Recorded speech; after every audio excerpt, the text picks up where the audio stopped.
قد افلح من زکاہا، کامیاب ہوا جس نے اس کو پاک کیا۔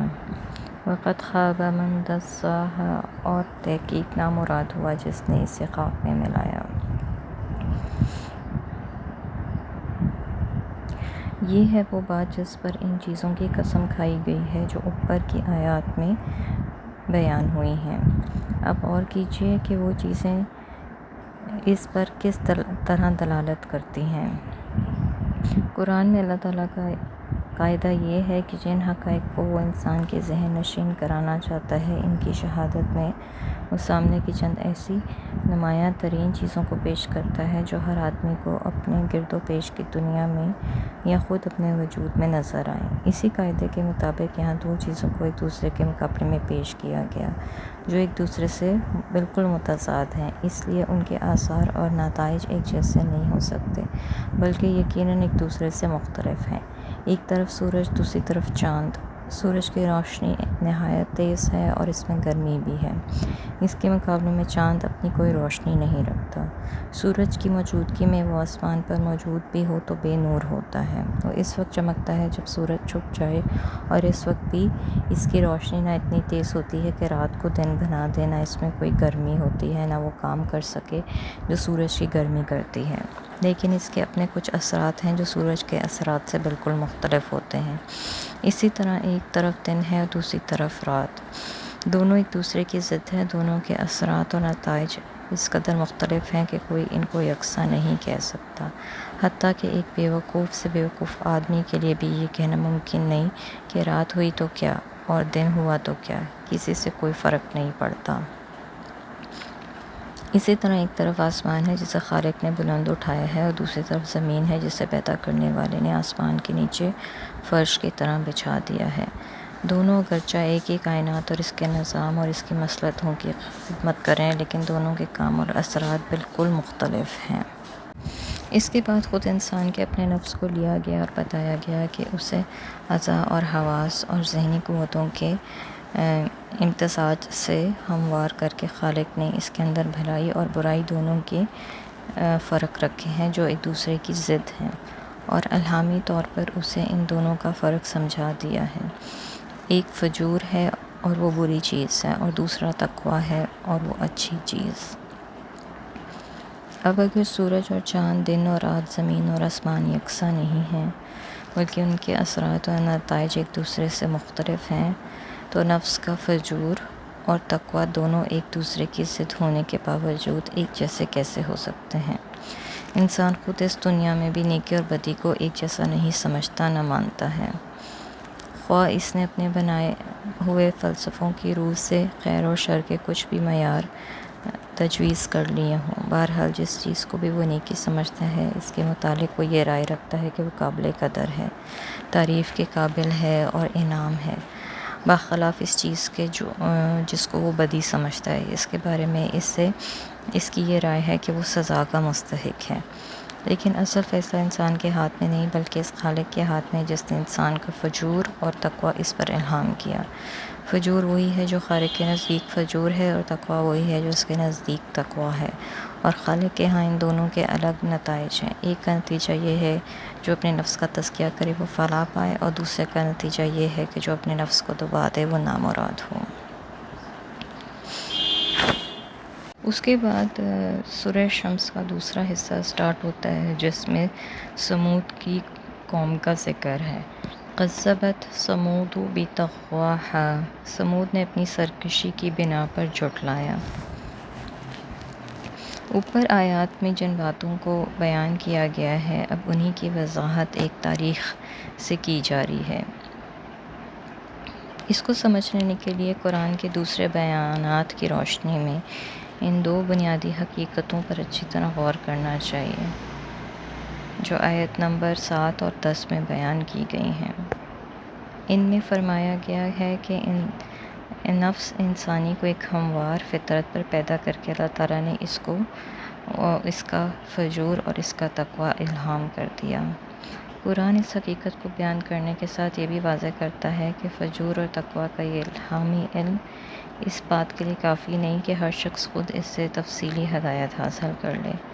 بلکہ اس غرض کے لیے اللہ تعالیٰ نے وحی کے ذریعے سے انبیاء کو ہدایت دی، جس میں وہ وضاحت کے ساتھ یہ بتا دیا گیا کہ فجور کا اطلاق یعنی بدی کا اطلاق کن کن چیزوں پر ہوتا ہے جن سے بچنا چاہیے، اور تقویٰ کس چیز کا نام ہے، وہ کیسے حاصل ہوتا ہے۔ اگر انسان وحی کے ذریعے سے آنے والی اس واضح ہدایت کو قبول نہ کرے تو وہ بدی سے بچ نہیں سکتا اور تقویٰ کا راستہ نہیں پا سکتا۔ ان آیات میں فرمایا گیا ہے کہ جزا اور سزا وہ لازمی نتائج ہیں جو بدی اور تقویٰ میں سے کسی ایک کے لیے کے اختیار کرنے پر نافذ ہوتے ہیں۔ اگر نفس کو بدی سے پاک کرنے اور تقویٰ سے ترقی دینے کا نتیجہ فلاح ہے اور اس کے اچھے رجحانات کو دبا کر بدی میں غرق کر دینے کا نتیجہ نامرادی، ہلاکت اور بربادی ہے۔ اسی بات کو سمجھانے کے لیے ایک تاریخی نظریہ پیش کیا جا رہا ہے اور اس کے لیے قوم سمود کا ذکر کیا گیا ہے، کیونکہ پچھلی تباہ شدہ قوموں میں سے جس قوم کا علاقہ اہل مکہ سے قریب ترین تھا وہ یہی قوم تھی۔ شمالی حجاز میں اس کے تاریخی آثار موجود تھے جن سے اہل مکہ شام کی طرف اپنے تجارتی سفروں میں ہمیشہ گزرتے رہتے تھے، یعنی وہ دیکھتے رہتے تھے ان آثار کو، اور جاہلیت کے اشعار میں جس طرح اس قوم کا ذکر کثرت سے آیا ہے اس سے معلوم ہوتا ہے کہ اہل عرب میں اس کی تباہی کا چرچا عام تھا۔ یعنی حضرت صالح کی نبوت کو جھٹلا دیا جو ان کی ہدایت کے لیے بھیجے گئے تھے، اور اس کے جھٹلانے کی وجہ سے ان کی یہ سرکشی تھی کہ وہ اس بدی کو چھوڑنے کے لیے تیار نہ تھے جس میں وہ مبتلا ہو چکے تھے، اور اس تقویٰ کو قبول کرنا انہیں گوارا نہیں تھا جس طرف حضرت صالح انہیں دعوت دے رہے تھے۔ تو پھر ان کا نتیجہ کیا ہوا، آپ خود ہی سوچ سکتے ہیں۔ آگے چلتے ہیں۔ اذن بعث اشقاها، جب اٹھ کھڑا ہوا اس کا بدبخت، اس قوم کا جو سب سے بدبخت آدمی تھا وہ کھڑا ہو گیا۔ فقال لهم رسول اللہ ناقۃ اللہ وسقیاها، تو کہا ان سے اللہ کے رسول نے اللہ کی اونٹنی اور اس کے پانی کی باری ہے۔ تو اللہ کے رسول نے لوگوں سے کہا کہ خبردار اللہ کی اونٹنی کو ہاتھ نہ لگانا اور اس کے پانی پینے میں مانع نہ ہونا۔ فَكَذَّبُوهُ فَعَقَرُوهَا فَدَمْدَمَ عَلَيْهِمْ رَبُّهُمْ بِذَنبِهِمْ فَسَوَّاهَا، فَكَذَّبُوا پھر اس کو جھٹلایا، فَعَقَرُوهَا پھر اس کی کونچیں کاٹ دیں، فَدَمْدَمَ پھر ہلاکت ڈالی، ربهم ان کے رب نے، بذنبہم ان کے گناہوں کے سبب، فسواها پھر انہیں برابر کر دیا، مگر انہوں نے اس بات کو جھوٹا قرار دیا اور اونٹنی کو مار ڈالا۔ آخر کار ان گناہ کی پاداش میں ان کے رب نے ان پر ایسی آفت توڑی کہ ایک ساتھ سب کو پیوند خاک کر دیا۔ یعنی اونٹنی جو ہے وہ ایک دن جو ہے سارا پانی پی جاتی تھی اور یہ بات ان کو گراں گزرتی تھی، تو ان کے ایک سب سے سرکش آدمی نے اس کی کونچیں کاٹ ڈالی اور اس طرح اونٹنی کو قتل کر دیا۔ قرآن مجید میں دوسرے مقامات پر اس کی تفصیل یہ بتائی گئی ہے کہ سمود کے لوگوں نے حضرت صالح کو چیلنج دیا تھا کہ اگر تم سچے ہو تو کوئی نشانی پیش کرو، اور اس پر حضرت صالح نے اونٹنی کو معجزے کے طور پر ان کے سامنے پیش کیا تھا اور ان سے کہا یہ اللہ کی اونٹنی ہے، یہ زمین میں جہاں چاہے چرتی پھرے گی، ایک دن سارا پانی اس کے لیے مخصوص ہوگا اور دوسرے دن سب کے لیے اور تمہارے جانوروں کے لیے رہے گا، اگر تم نے اس کو ہاتھ لگایا تو یاد رکھو تم پر سخت عذاب نازل ہو جائے گا۔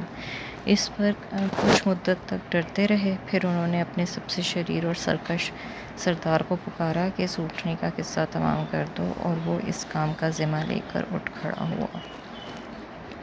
سورہ اعراف میں ہے کہ اونٹنی کو مارنے کے بعد سمود کے لوگوں نے حضرت صالح سے کہا کہ اب لے آؤ وہ عذاب جس سے تم ہمیں ڈراتے تھے،